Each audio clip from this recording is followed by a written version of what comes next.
Today we're at the Incline Bike Park on the north shore of Lake Tahoe. This is a small but super fun spot with some really nice touches. Let's go take a look around. First up is the pump track. Nicely built and rideable in either direction, although I find it easier to go in the counterclockwise direction. Perfect spot for a warm-up, dialing in your berm and pump skills. And then there's the 3 flow lines.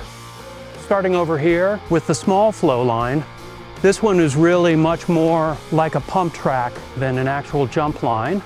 Although one thing that is nice, it does have a wooden kicker here. This does get you prepared for the jumps on the next line. Next up we have the middle line.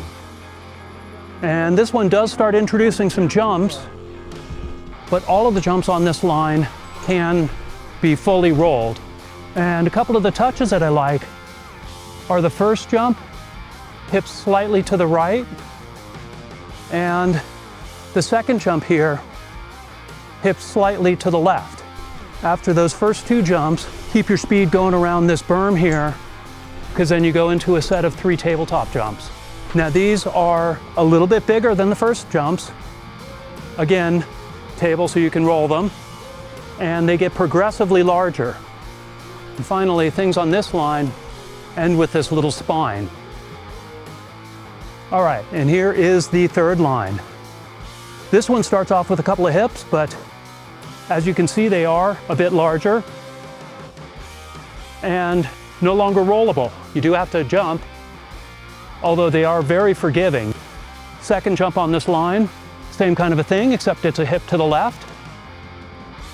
And then you hit what really is, in my opinion, the trickiest jump on the line, this third one. Woo!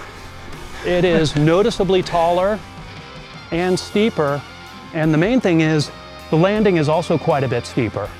It's easy to miscalculate on it and have awkward landings, but once you get it dialed in, it really is a fun jump. From there, it's around a berm and onto the 4th jump. This one is the longest jump, so you definitely need to give a good pump and a good boost to clear it. Again, it's pretty forgiving. The case pad is pretty big on that one. And then finally, the last one, you come into this with pretty good speed off that 4th one, and it is easy to overshoot. And then onto the wall ride. And there's options to jump onto it or just roll onto it and jump off of it. And then this also leads back to that same spine. So the middle and the big line both lead into this climb trail to get back up to the top. And it's nice, there's a couple of rollers right here so you can pump your way through it, and making the climb back to the top pretty simple. They do encourage everyone to sweep in water before riding, which is a good thing to do. You know, this does get pretty dusty, so giving it a nice watering down just keeps things under control.